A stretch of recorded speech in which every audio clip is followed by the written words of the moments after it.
하나님 말씀 함께 보시겠습니다. 여호수아 23장 1절부터 8절 그리고 24장 11절부터 15절까지 말씀입니다. 하나님 말씀 여호수아 23장 말씀부터 제가 읽어드리겠습니다. 여호와께서 주위의 모든 원수들로부터 이스라엘을 쉬게 하신 지 오랜 후에 여호수아가 나이 많아 늙은지라 여호수아가 온 이스라엘 곧 그들의 장로들과 수령들과 재판장들과 관리들을 불러다가 그들에게 이르되 나는 나이가 많아 늙었도다. 너희의 하나님 여호와께서 너희를 위하여 이 모든 나라에 행하신 일을 너희가 다 보았거니와 너희 하나님 여호와 그는 너희를 위하여 싸우신 이시니라. 보라 내가 요단에서부터 해지는 쪽 대해까지의 남아있는 나라들과 이미 멸한 모든 나라를 내가 너희를 위하여 제일 뽑아 너희의 지파에서 기업이 되게 하였느니라. 너희 하나님 여호와 그가 너희 앞에서 그들을 쫓아내시며 너희 목전에서 그들을 떠나게 하시리니 너희 하나님 여호와께서 너희에게 말씀하신 대로 너희가 그 땅을 차지할 것이라. 그러므로 너희는 크게 힘써 모세의 율법책에 기록된 것을 다 지켜 행하라. 그것을 떠나 저로나 우로나 치우치지 말라. 너희 중에 남아있는 이 민족들 중에 들어가지 말라. 그들의 신들의 이름을 부르지 말라. 그들을 가르쳐 맹세하지 말라. 또 그것을 섬겨서 그들에게 절하지 말라. 오직 너희 하나님 여호와께 가까이 하기를 오늘까지 행한 것 같이 하라. 24장 말씀도 읽어드리겠습니다. 너희가 요단을 건너 여리고에 이른즉 여리고 주민들 곧 아모리 족속과 브리스 족속과 가나안 족속과 헷 족속과 기르가스 족속과 히위 족속과 여부스 족속이 너희와 싸우기로 내가 그들을 너희의 손에 넘겨 주었으며 내가 왕벌을 보내 너희 앞에 보내어 그 아모리 족속의 두 왕을 너희 앞에서 쫓아내게 하였나니 너희의 칼이나 너희의 활로서 이같이 한 것이 아니며 내가 또 너희가 수고하지 아니한 땅과 너희가 건설하지 아니한 성읍들을 너희에게 주었더니 너희가 그 가운데 거주하며 너희는 또 너희가 심지 않은 포도원과 감람원의 열매를 먹는다 하셨느니라. 그러므로 이제는 여호와를 경외하며 온전함과 진실함으로 그를 섬기라. 너희의 조상들이 강 저쪽과 애굽에서 섬기던 신들을 치워버리고 여호와만 섬기라. 만일 여호와를 섬기는 것이 너희에게 좋지 않게 보이거든 너희 조상들이 강 저쪽에서 섬기던 신들이든지 또는 너희가 거주하던 땅에서 있는 아모리 족속의 신들이든지 너희가 섬길 자를 오늘 택하라. 오직 나와 내 집은 여호와를 섬기겠노라 하니. 아멘. 23장과 24장은 여호수아가 남긴 마지막 유언이요. 유언은 되게 생애 미련이 남은 사람들이 남기는 것인데 죽음을 앞둔 여호수아에게 남은 미련은 무엇인지, 그는 죽으면서 자신의 사후에 일어날 어떤 일들을 두려워했는지, 그리고 이 두 장의 말씀이 오늘을 살아가는 우리의 삶과 신앙에 던지는 의미가 무엇인지에 대해 함께 생각해보는 시간을 갖도록 하겠습니다. 첫 번째, 우리는 선택해야 합니다. 23장은 장로들과 수령들과 재판장, 즉 지도자들에게 남긴 말씀이고 24장은 이스라엘 모든 백성들에게 남긴 말씀인데 먼저 백성들에게 남긴 메시지를 요약하자면 선택하라는 겁니다. 너희는 조상들이 강 저쪽과 애굽 땅에서 섬기던 신들을 섬기든지 아니면 여호와 하나님을 섬기든지 그 둘 중에 하나를 선택하라는 것인데 이는 첫 번째, 인간이 신을 선택할 수 있다는 생각 자체가 매우 파격적인 것인데 왜냐하면 고대는 인간이 신을 선택하는 것이 아니라 신이 인간을 선택하는 것이 일반적이기 때문입니다. 현대인들은 신앙 선택의 자유라는 이름으로 인간이 신을 선택하는 것이 너무 당연하다고 생각하지만 이것은 휴머니즘의 바탕을 둔 르네상스 시대 이후의 생각이고 고대 사람들에게 신은 국적처럼 타고나는 것이고 신을 바꾼다는 것은 상상도 하기 힘든 일이었습니다. 사람이 신을 선택하는 것이 아니라 신이 사람을 선택하는 것이 옳은 것이죠. 어느 지역에서 어떤 신분을 가지고 태어나느냐는 내가 선택하는 것이 아니라 그냥 주어지는 것이요. 그 선택의 주체가 신입니다. 우리가 언제 어디에서 태어날지 신이 결정하는 것이죠. 신이 인간의 운명을 결정하고 인간은 자신에게 주어진 운명을 받아들이는 것이 전부였는데 여호수아는 그 생각 전체를 부정하고 오히려 히브리 백성들에게 너희가 오늘 신을 선택하라 라고 이야기합니다.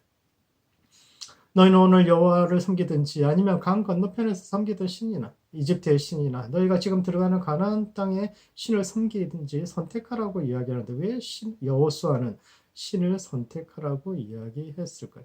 여호수아에게 신을 선택한다는 것은 어떤 의미였을까요?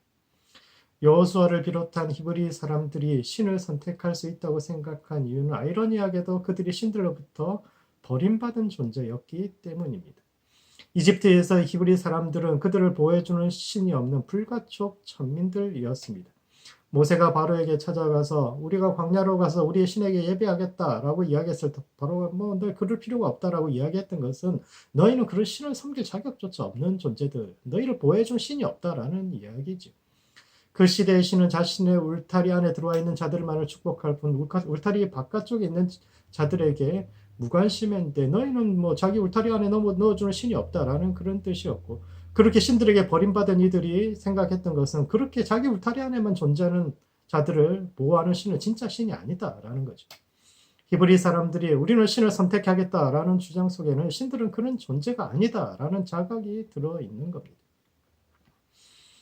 히브리 사람들이 만들어낸 가장 위대한 생각이 바로 유일신 사상입니다. 세상을 지으신 참 하나님은 모든 존재를 차별 없이 사랑하는 분이요. 그런 점에서 자기 울타리 안에 속한 자들만을 사랑하는 신은 참 신이 아니다라는 겁니다. 신을 선택하라는 말은 얼핏 보면 여러 신들 중에 하나의 신을 선택하라는 말 같지만 사실은 세상을 창조하고 다스리는 분은 진짜 신은 참 신은 한 분뿐이요. 그 하나님은 모든 인류를 차별 없이 사랑하시는 유일하신 하나님이다 라는 뜻입니다. 이는 나라와 나라가 민족과 민족이 대립하게 하며 차별적인 신분제를 옹호하는 가짜 신들을 떠나서 모든 인류를 차별 없이 사랑하며 모든 존재를 형제의 기초 위에 서게 하는 유일하신 참 하나님을 향해서 돌아서라는 이야기입니다. 죽음을 앞둔 여호수아가 정말 두려워했던 것은 이스라엘 백성들이 과거의 신, 즉 자기 울타리 안에 있는 사람들만을 사랑하고 사랑하는 그 신들에게로 돌아가는 것이었는데, 그런 점에서 이 시대의 교회가 섬기는 하나님은 과연 어떤 모습을 하고 있는지 돌아보아야 합니다. 하나님을 기독교인만의 하나님으로 제한해서는 안 됩니다. 하나님은 교회 안에만 계시는 분이 아니라 온 세상에 편만하게 거하시는 분이요 공의와 자비의 하나님인데, 우리는 하나님을 히브리인들이 그토록 벗어버리려고 했던 그 울타리 안에만 있는, 이 안에 있는 사람들은 무조건 사랑해주고 이 안에 있는 사람들이 하는 것은 무조건 용납해주는 그런 울타리 안의 하나님으로 만들고 있지 않습니까? 두 번째, 믿음이 우리의 미래와 사회를 결정합니다. 어떤 신을 섬길 것인가는 어떤 삶을 살 것인가, 그리고 어떤 세상을 만들어 갈 것인가라는 질문과 연결되어 있는데, 여호수아의 유언은 가나안 땅에서 어느 정도 살게 된 사람들이 그 옛날 자기들이 그 어려웠던 시절을 잊어버리고 하나님을 우리 울타리 안에서만 우리만을 보호해주는 신으로 격화시켜서 또다시 민족과 민족을 나누고 또 신분을 나누어서 자신들이 떠나온 이집트 사회와 같이 그런 세상을 만들어가고 있지 않은가에 대한 염려가 담겨 있는 이야기입니다. 그 시대의 유일신 사상이라는 것은 신은 하나다, 여럿이다 이런 의미가 아니라 자신이 속한 부족이나 집단과는 구별되는 독립된 개인의 발견과 더불어서 신분을 넘어서 민족을 넘어서 온 인류가 하나 되는 자유롭고 평등한 세상을 만들어 가자는 운동이기도 합니다. 여호수아의 유언은 그가 살아온 삶의 경험 속에서 이해되어야 하는데, 여호수아의 인생은 크게 세 부분으로 구분할 수 있습니다. 그는 이집트에서 종살이하면서 약 50년 정도의 세월을 보냈고 이후 광야에서 40년의 세월을 살았으며 마지막 30년은 가나안 땅에 들어가서 그 땅을 정복하면서 그 땅에 싸우면서 보낸 기간이 30년입니다. 그는 이 땅에서 110년을 살다가 갔는데 그 시간이 모두 같은 무게를 지니고 있다고 이야기할 수는 없을 겁니다. 스스로의 의지로 삶을 결정할 수 없었던 종살이했던 기간이나 자기가 가야 할 분명한 방향이 있음에도 불구하고 가지 못했던 방황해야 했던 광야 생활과 뜻을 세우고 꿈을 이루기 위해서 달렸던 마지막 30년의 세월이 같은 무게일 리가 없습니다. 여호수아에게 있어서 정말 의미 있었던 시간은 마지막 30년, 가나안 땅에 들어가서 자신의 꿈을 향해 자신의 후손들이 살아갈 그 땅을 차지하기 위해서 싸웠던 30년이요. 그가 삶을 마치면서 가장 두려워했던 것은 그의 후손들이 자신이 경험한 이집트의 종살이나 광야에 방황했던 그 시절로 돌아가는 것이었을 겁니다. 여호수아에게 있어서 하나님을 선택한다는 것은 스스로의 의지로 뜻을 세우고 자손 대대로 이어질 유업을 차지하기 위해서 전진한다는 의미요. 그 과정에 자신을 가로막고 있는 거인들과 성벽들을 돌파한다는 것을 의미합니다. 그에게서 있어서 이집트의 신들을 섬긴다는 것은 부자는 가만히 있어도 끝없이 부자가 되고 가난한 노예들은 100년이 지나도 자신의 삶을 둘러싸고 있는 삶의 족쇄를 끊을 수 없는 세상을 회개하는 겁니다. 인생을 맞춰가는 시점에서 그의 걱정은 아마도 고생을 경험하지 못했던 다음 세대가 그동안 자신들이 이루어놓은 모든 것을 부정하고 과거 시대로 돌아가는 것이요. 변화를 두려워하고 앞으로 나아가지 못하는 그런 것을 걱정했을 겁니다. 그런 점에 있어서 그에게 여호와를 선택한다는 것은 타인에 의해서 규정되고 한계지워져야 했던 과거의 세상으로부터 떠나 인간다운 삶을 살 수 있는 세상을 만들어가는 것이요. 하나님의 꿈을 향해 끝없이 전진하는 것을 뜻합니다. 여호수아에게 있어서 하나님은 끝없는 도전을 요구하는 분이요. 그런 점에서 여호와 하나님을 선택한다는 것은 과거가 아닌 미래를 향해서, 뒤가 아닌 앞을 향해서 나아가는 삶을 뜻했습니다. 그러므로 이방신을 섬길지 하나님을 섬길지 선택하는 성도들 되시기 바랍니다. 하나님을 선택한다라는 것은 나 혼자 잘 먹고 잘 사는 세상이 아니라 더불어 함께 살아가는 세상을 만들어가는 것이요. 그런 세상을 꿈꾸는 것이요. 그런 세상은 과거가 아닌 미래를 향해서 끊임없이 도전하는 사람들에 의해서 이루어질 수 있는데 믿음으로 자신의 앞을 가로막고 있는 한계, 장애와 맞서 싸워 이기며 앞으로 날마다 전진하는 모든 성도들 되시기 바랍니다. 두 번째, 치우치지 않는 길을 걸어야 합니다. 24장이 모든 백성에게 남기는 말씀이란 유언이라면 23장은 특별히 지도자들에게 남긴 유언인데 한마디로 요약하자면 말씀을 기준 삼아서 좌로나 우로나 치우치지 말라는 것인데 이는 첫 번째, 쓴소리하는 사람을 가까이 해야 합니다. 좌로나 우로나 치우치지 말라는 것은 여호수아가 가졌던 평생의 좌우명인데 이는 올바른 판단의 중요성을 이야기하는 것이기도 하면서 인생이 스스로 생각하기에는 바르게 걸어온 것처럼 보이지만 돌아보면 여러 이리저리 삐뚤게 흔들린 자국이 많다라는 뜻이죠. 성경에서 여호수아의 이름은 12정탐꾼을 보내는 장면에서 처음 등장하는데 그는 갈렙과 더불어서 마음에 성실한 대로 우리가 그 땅은 참 아름다운 땅이고 우리는 그 땅을 차지할 수 있다라고 보고했지만 그의 말을 무시당했습니다. 왜냐하면 그의 말이 무시당했던 이유는 그가 모세와 가까웠기 때문이고 또 젊었기 때문이죠. 지금이야 모세를 이스라엘 민족의 영웅이라고 생각하지만 당대 이스라엘 백성들의 입장에서 보자면 모세는 이방인에 가까운 사람입니다. 그는 혈통적으로는 히브리 사람이지만 이집트 왕궁이라는 아주 이질적인 공간에서 40년을 살았고 또 그 이후에도 광야에서 미디안 사람들 사이에서 40년을 더 살다 80년을 이방인들 사이에서 살다 온 사람이지. 대부분 자기 이름도 쓰지 못했던 히브리 사람들 사이에서 모세는 법률과 천문, 공학에 이르기까지 다양한 지식과 기술을 가진 전문인이었고 그래서 더욱 오히려 배척받았을 겁니다. 그는 광야에서 하나님을 만났고 하나님께서 내게 이런 명령을 주셨다라고 그 말씀을 가지고 돌아왔지만 그 하나님이란 존재 자체가 이스라엘 백성들에게는 오랫동안 잃어버렸던 이름이요. 그런 점에서 모세는 환영받지 못한 사람이고 이는 그를 따르는 여호수아나 갈렙도 마찬가지입니다. 여호수아는 이스라엘에서 청년 세력을 대변하는 사람이고 갈렙은 이방인 세력을 대변하는 사람입니다. 어느 시대에나 변화를 주도하는 이들은 청년들과 다문화 세력이죠. 개혁을 시도하는 사람들은 대부분 기존의 질서의 바깥쪽에 위치한 사람들인데 이스라엘에서는 여호수아 갈렙이 그런 사람입니다. 여호수아는 청년 여호수아 즉 젊은 세력의 대표자이고 갈렙은 원래 이방인이다가 이스라엘 백성의 신앙과 체제 속으로 편입된 다문화 세력의 대표자격인 사람입니다.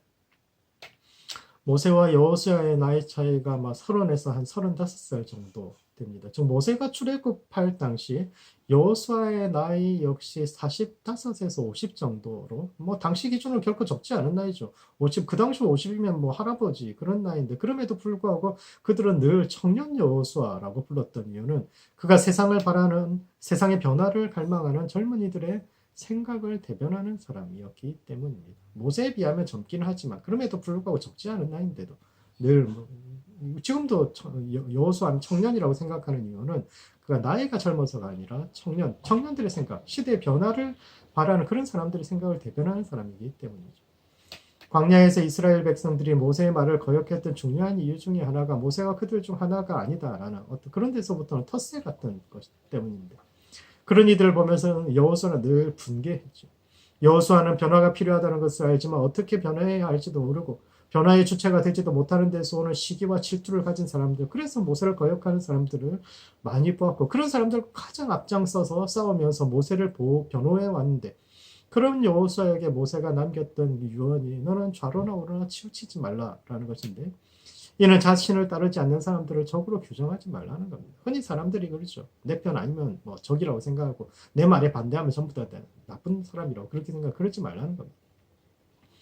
살다 보면 다른 의견을 가질 수 있습니다. 사람이 다 다른데 어떻게 같은 생각을 갖고 살 수 있겠습니까? 그렇게 나와 다른 의견을 가진 사람을 만났을 때 마치 그 사람이 나의 적이라도 되는 것처럼 목소리를 높이고 나이를 앞세우고 권위를 내세워서 상대방을 압도하려 해서는 안 됩니다. 여호수아는 모세의 유언을 따라 평생 치우치지 않는 삶을 살기 위해서 노력했는데, 이는 자신을 반대하는 사람들을 적으로 규정하지 않고 이성적으로 대하려고 노력했던 겁니다. 그런 점에서 우리는 말씀을 기준으로 삼고 살아야 합니다. 상대방을 나의 기준에 맞추라고 요구하는 것이 아니라 나도 너도 말씀이라는 기준을 중심으로 살아가며 그 기준에서 좌로나 우로나 치우치지 않는 삶을 유지해야 합니다. 두 번째, 중용의 길을 걸어야 합니다. 여호수아의 마지막 말은 아직 자신들의 전쟁이 끝나지 않았음을 강조하는 가운데서 나온 이야기입니다. 그 땅을 차지하기 위한 가장 중요한 요소가 지도자들이 좌로나 우로나 치우치지 않는 그것이 이 땅을 차지할 수 있는 유일한 열쇠다라고 이야기하는 겁니다. 하나님은 각 나라와 민족이 살아갈 수 있도록 땅을 나누어 주셨지만 사람들이 자기들이 분배받은 그 땅에서 그 땅으로부터 주인으로 인정받는 것은 결코 쉬운 것이 아닙니다. 다른 이들과 싸우고 적들과 싸워서 정복하는 것도 쉽지 않지만 그것보다 훨씬 어려운 일이 정복한 땅을 다스리는 것입니다. 정복하기 위해서는 힘만 있으면 되지만 다스리기 위해서는 사람들의 인정을 받아야 하는데 그 인정이라는 것은 명분, 즉 정당성과 더불어서 합리적인 제도가 필요합니다. 그래서 흔히 창업보다 수성이 어렵다고 이야기하고 그런 점에서 여호수아는 수성에서 가장 중요한 요소가 바로 지도자들이 좌로나 우로나 치우치지 않는 것, 즉 중용의 자세를 유지하는 것이라고 이야기합니다. 이스라엘 백성들이 약속의 땅에 들어가 그 땅을 차지하기 시작한 지도 30년이 지났습니다. 눈에 보이는 적들은 모두 물리쳤지만 수백 년간 그 땅에서 살아온 사람들의 마음을 얻고 그들과 더불어 함께 살아갈 수 있는 체제를 만들기 위해서는 그 사람들 모두 이스라엘의 신앙 안으로 끌어들여서 하나님을 믿게 하기 위해서는 기준을 바로 세우고 그 기준을 중심으로 좌로나 우로나 치우치지 않는 것이 중요했는데 여기서 좌로나 우로나 치우치지 말라는 것은 현실을 너무 지나치게 단순하게 만드는 선명성을 경계하는 것이기도 합니다. 너무 선명한 길, 분명한 길이라는 것은 인생에서 환상입니다. 우리가 어디로 갔으면 좋겠다, 뭐가 미래가 뻔히 보였으면 좋겠다. 그런 것은 다 판타지, 환상입니다. 인간은 불확실성과 알지 못하는 미지의 세계를 두려워하기 때문에 어떻게든 세상을 자신이 이해할 수 있는 방식으로 단순화하려고 하지만 위대한 현자들은 모두 자신의 무지를 인정하고 그 무지를 있는 그대로 인정하고 받아들인 사람들이 현자, 지혜의 길을 따른 사람들입니다. 델포이 신전에서 소크라테스가 처음 신탁을 받은 게 그거죠. 델포이 신전에서 세상에서 가장 지혜로운 사람이 소크라테스다라는 이야기를 들었는데 소크라테스가 절대 그럴 리 없다고. 나는 아는 게 하나도 없는데 어떻게 내가 세상에서 가장 지혜로운 사람이겠냐라고 생각해서 그 시대의 현자들을 찾아다니면서 그 다른 사람들로부터 당신이 나보다 더 지혜롭다는 것을 증명하기 위해서 현자들 하나하나 찾아가면서 지혜를 구했지만 그가 내렸던 결론은 나는 내가 모른다는 사실 하나는 아는데 그 사람들은 자기가 모른다는 그 사실마저도 모르고 있기 때문에 자기가 조금 더 지혜로운 것 같다라는 결론에 이르렀다라는 일화가 있는데 이것은 참된 지혜라는 것은 무언가를 아는 데 있는 것이 아니라 인간은 무지라는 한계성 속에 살아갈 수밖에 없는 존재요. 오히려 그 사실을 받아들일 때, 즉 무지와 한계 속에서 살아가는 법을 배우는 것이 지혜의 길이요 중용의 길이라는 것을 이야기하고 있습니다. 그런 점에서 치우치지 않는다는 것은 무지와 한계 속에 살아가는 법을 배우는 것입니다. 모든 것에 답이 있지 않습니다. 소설 속의 주인공은 모든 것을 아는 전지적 시점을 가질 수 있지만 현실 속의 인간은 답이 없는 시간, 그저 견뎌야 하는 시간을 지날 수 있습니다. 인간은 한계성 속에서 살아갈 수밖에 없는 존재인데 그러한 시간에도 좌로나 우로나 치우치지 않고 말씀에 근거하여 중심을 잡는 이들만이 땅을 다스릴 수 있습니다. 그러므로 치우치지 않는 길을 걸어야 합니다. 내가 기준이 아니라 하나님의 말씀이 기준되어야 합니다. 나의 생각과 감정이 선악의 기준이 되는 것이 아니라 하나님의 말씀을 기준 삼아 스스로를 변화시켜 중용의 길을 찾아가야 합니다. 쓴소리를 감사히 받으며 무지 한계 속에서 늘 길을 찾아가는 모든 성도들, 겸손한 사람들 되시기 바랍니다. 말씀을 정리하겠습니다. 여호수아 23장과 24장은 여호수아가 남긴 마지막 유언인데 첫 번째 하나님을 섬길지 이방신을 섬길지 선택해야 합니다.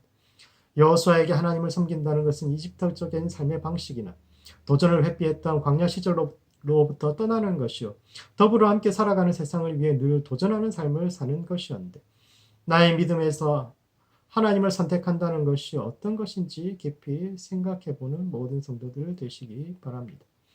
두 번째, 중용의 길을 걸어야 합니다.